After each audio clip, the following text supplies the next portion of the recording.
चलिए तो शुरू करते हैं हम लोग फिर से Indian economy on the eve of independence का सेकेंड लेक्चर। फर्स्ट लेक्चर के अंदर में हम लोगों ने जाना था कि ये चैप्टर हम लोग पढ़ क्यों रहे हैं, इसके अंदर में हम लोग को क्या पढ़ना है और क्या इम्पोर्टेंस है, क्यों हम लोगों को ये सारी चीज़ें पढ़नी है। ये चीज़ें हम लोग डिस्कस किए थे इसके पिछले वाले यानी लेक्चर फर्स्ट के अंदर में।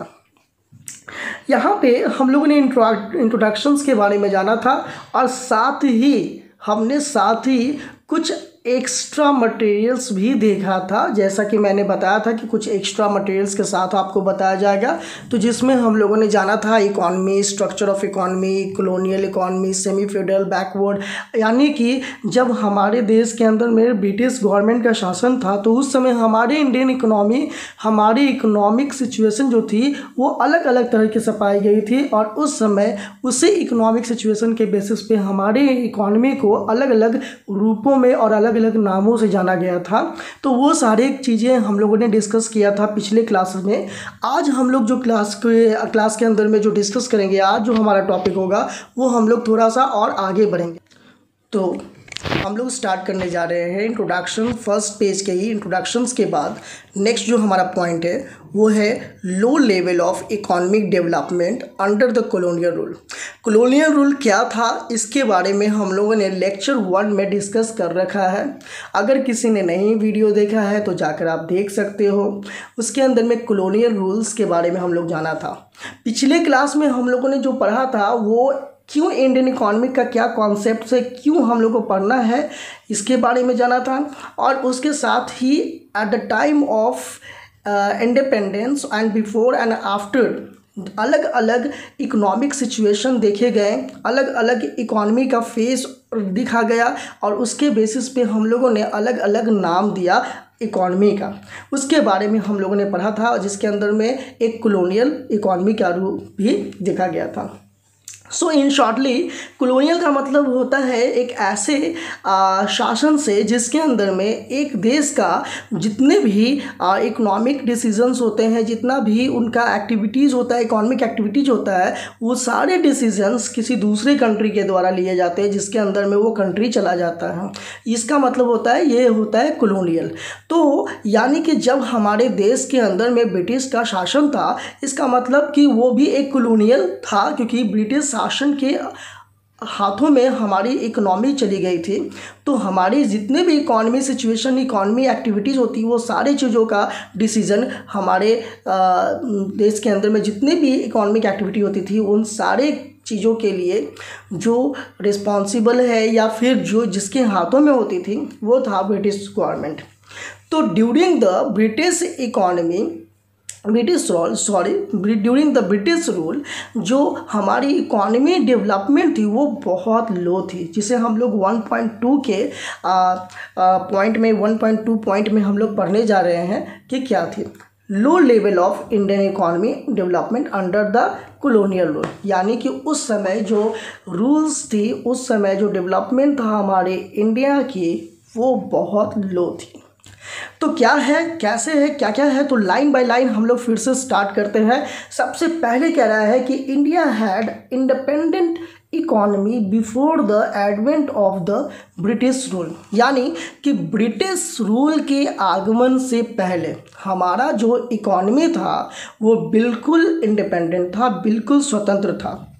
यानी हमारी इकोनॉमी पूरी तरह से समर्थ थी, हमारी इकोनॉमी पूरी तरह से इंडिपेंडेंट थी, उसे किसी भी चीज़ों की कमी नहीं थी। दो agriculture was the main source of income और livelihood for the most people. और ज़्यादातर लोगों की जो रोजी रोटी का साधन था, जो इनकम का जरिया था, वो था Agriculture was the main source of livelihood for the most people. Yet, the country's economy was characterized by the various kind of manufacturing activities. इसके अलावे हमारे देश में जो मैन्युफैक्चरिंग एक्टिविटीज़ थी उसे अलग अलग कैटेगराइज किया गया, अलग अलग चीज़ों में कैटेगरी में बांटा जा सकता है। जैसे India was the particularly well known for its handicraft industries in the field of cotton, silk, textile, metal, precious stones, works etc. यानी कह रहा है यहाँ पे कि जो इंडिया थी उस समय वो कृषि तो मेन सोर्स ऑफ इनकम था ही, लेकिन before advent of the British rule वो कुछ चीज़ों में बहुत निपुण था, जैसे handicraft industries in the field of cotton, silk, textile, metal, हाथों से बनी हुई चीज़ें जो होती थी, प्रेसियस स्टोन वर्क्स, जो पत्थरों की नक्काशी होती है, पत्थरों पे कलाकारियाँ दिखाई जाती है, इन सारी चीज़ों में जो हमारे भारत की जो थी वो बिल्कुल प्रसिद्ध थी, और वो इन सब चीज़ों के कारण इकॉनमी जो था हमारी भारत की वो बहुत अच्छी थी। आगे कह रहा है कि these products enjoyed a worldwide market based on the reputation of the fine quality of material used and high standard of craftsmanship is seen in all imports from India। और अपनी अच्छी गुणवत्ता के लिए, अपनी अच्छी कलाकारी के कारण, अपनी अच्छी हस्तशिल्प के कारण ये जो प्रोडक्ट थी हमारे देश की, इसने पूरे विश्व में, पूरे संसार में अपना व्यापार बहुत ही प्रसिद्ध किया, बहुत ज़्यादा फैला था।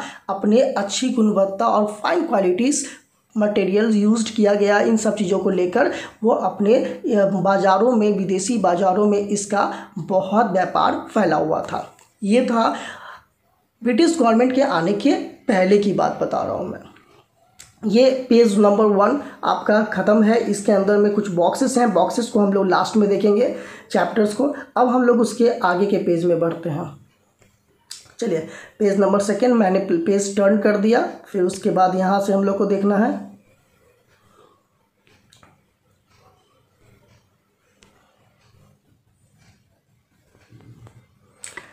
The economic policy pursued by the colonial government in India were concerned more with the protection and promotion of the economic interest of their home country than with the development of Indian economy।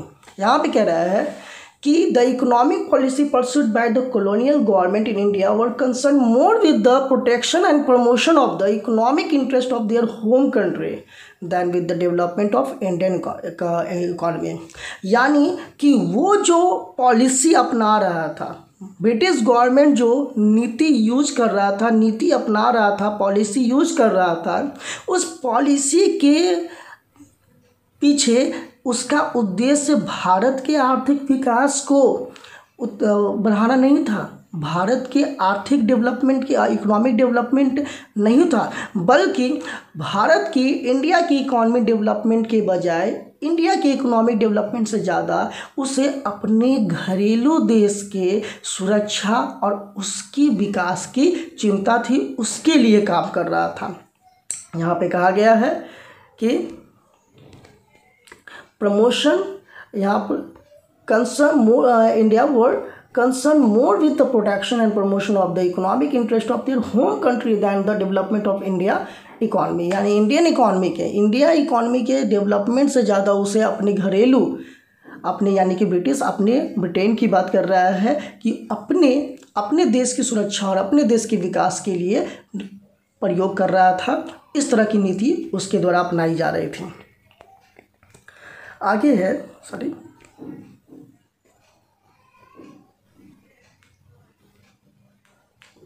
Such policy brought about a fundamental changes in the structure of Indian economy, transforming the country into the supplier of raw material and consumer of finished industries from the Britain। यहाँ पे कह रहा है कि जो company है जो ऐसी पॉलिसी अपनाता था, ब्रिटिश गवर्नमेंट ने ऐसी पॉलिसी को अपनाया, इस तरह के पॉलिसी का प्रयोग किया कि हमारे देश की अर्थव्यवस्था के अंदर में कुछ ऐसे आधारभूत परिवर्तन हुए, कुछ ऐसे आधारभूत बेसिक चेंजेस हुए जिससे कि हमारी जो कंट्री थी, हमारा जो देश था, वो एक सिर्फ रॉ मटेरियल का सप्लायर बन के रह गया और ब्रिटिश गवर्नमेंट से सिर्फ ब्रिटिश गवर्नमेंट के अंदर में प्रोडक्ट्स के कंज्यूमर बनकर रह गया। जैसा कि मैंने बताया था पिछले वीडियोज़ में कि मान लो कि आलू हमारे यहाँ से ख़रीद के ले जा रहे हैं और हमारे ही आलू से उन्होंने चिप्स बनाया और उसी चिप्स को हम लोग ख़रीद रहे हैं ज़्यादा प्राइस पे, लेकिन हम लोग चिप्स नहीं बना सकते हैं। हम लोग सिर्फ आलू भी देंगे, वो भी उसके अकॉर्डिंग वो जितने में चाहेगा और उसी आलू से वो चिप्स बना के हमें बेचेगा और हम लोगों को चिप्स खरीदना पड़ेगा। ये पॉलिसी थी। वहाँ यहाँ पे वही चीज़ कहा जा रहा है कि उसने ऐसी नीति अपनाई कि हमारा जो देश था वो हमारा देश भारत जो था वो सिर्फ और सिर्फ एक रॉ मटेरियल का सप्लायर बन के रह गया था। रॉ मटेरियल का सप्लायर मतलब कि जिससे हम लोग किसी वस्तु को बनाते हैं, रॉ मटेरियल का सप्लायर बन के रह गया था और फिनिश्ड गुड्स का वो सिर्फ एक कंज्यूमर बन के रह गया। ये स्थिति उस समय पाई गई थी। आगे देखिए क्या कहता है। आगे, obviously the colonial government never made any sincere attempt to estimate the India's national and per capita income। उसने कभी भी भारत में, यानी कि हमारी भारत की अर्थव्यवस्था ब्रिटिश गवर्नमेंट के हाथों में थी, तो ब्रिटिश गवर्नमेंट को चाहिए था कि वो हमारे देश की नेशनल इनकम को कैलकुलेट करे, पर कैपिटा इनकम को कैलकुलेट करे, लेकिन कभी भी उन्होंने हमारे देश की नेशनल इनकम का एस्टिमेशन और पर कैपिटा इनकम के एस्टिमेशन के बारे में कभी गंभीरता नहीं लिया। कभी उन्होंने नहीं सोचा कि हमारे देश की क्या नेशनल इनकम है, क्या पर कैपिटा इनकम है, उसका अनुमान लगाया जाए। उन्होंने कभी ऐसा नहीं किया।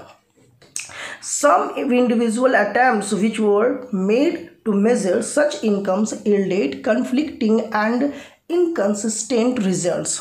कुछ इंडिविजुअल व्यक्तियों ने, कुछ लोगों ने ये प्रयत्न अपने व्यक्तिगत रूप से इस पे प्रयास किया, इसे अनुमान लगाने की कोशिश की, लेकिन वो भी एक मत नहीं हो पाया। उसमें भी एक दूसरे से लोग सहमत नहीं हो पाए। कुछ लोगों ने ट्राई किया, लेकिन सारे आपस में ही एक दूसरे पर सहमत नहीं हो पाए।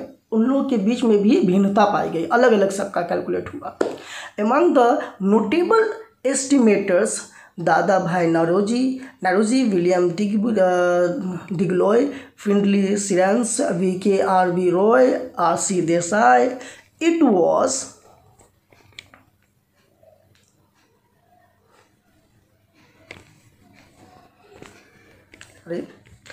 was the Rao whose estimated of the national per capita income during the colonial period was considered very significant। उसमें से जो राव थे, राव के द्वारा, यानी कि इन सारे लोगों में से जिन्होंने अपने एस्टिमेशन को किया, कैलकुलेट किया, अपने इंडिविजुअली पर कैपिटा इनकम और नेशनल इनकम को कैलकुलेट करने की कोशिश की, उसमें से एक राव जो थे जिनके द्वारा अनुमान लगाई गई पर कैपिटा इनकम और नेशनल इनकम को थोड़ा सिंसियरिटी के साथ लिया गया, जिसे थोड़ा विश्वसनीय माना गया। हम लोग कह सकते हैं विश्वसनीय माना गया, जिसे विशेष रूप से माना गया, जिसको इम्पोर्टेंस दी गई, वो थी राव के द्वारा दी गई। However, the most study find that the country's growth of the aggregate real output during the first half of the 20th century of less than 2% coupled with the merged 0.5% of growth in per capita output per year. यानी कि कह रहा है कि जो economic जो थी, उसकी जो नेशनल इनकम जो थी, वो 2% से भी कम और पर कैपिटा इनकम 0.5% से भी कम अनुमान लगाया गया था। तो इस प्रकार से ये जो थी रीज़न थी जिसके कारण हमारे देश की नेशनल इनकम बहुत लो थी, ये सिचुएशन था। तो ये हमने पढ़ा है 1.2 यानी कि चैप्टर 1 के अंदर में दूसरा पॉइंट हम लोगों ने किया। और अब हम लोग नेक्स्ट वीडियो में यहाँ पे 1.3 यानी कि एग्रीकल्चर सेक्टर को पढ़ेंगे। तो ये हुआ आज का वीडियो समाप्त। छोटा छोटा ही वीडियो बनाऊंगा, लेकिन कॉन्सेप्ट क्लियर होगा, लाइन बाय लाइन हम लोग पढ़ेंगे। तो हम लोग कहाँ तक कंप्लीट कर लिए? 1.2 तक। तो आपका ये पेज नंबर 2 का 1.3 से हम लोग नेक्स्ट वीडियो में करेंगे।